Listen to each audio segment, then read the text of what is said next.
I'll return to medium and long-term stress, but I want to say short-term stress is good because the dilation of the pupils, the changes in the optics of the eyes, the quickening of the heart rate, the sharpening of your cognition, and in fact, that short-term stress brings certain elements of the brain online that allow you to focus. Now, it narrows your focus. You're not good at seeing the so-called big picture, but it narrows your focus. It allows you to do these, what I call duration path outcome types of analysis. It allows you to evaluate your environment, evaluate what you need to do.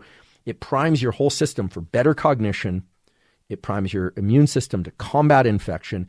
And that all makes sense when you think about the fact that famine, thirst, bacterial infections, viral infections, invaders, all of this stuff liberates a response in the body that's designed to get you to fight back against whatever stressor that happens to be, psychological, physical, bacterial, viral. Again, the stress response is generic.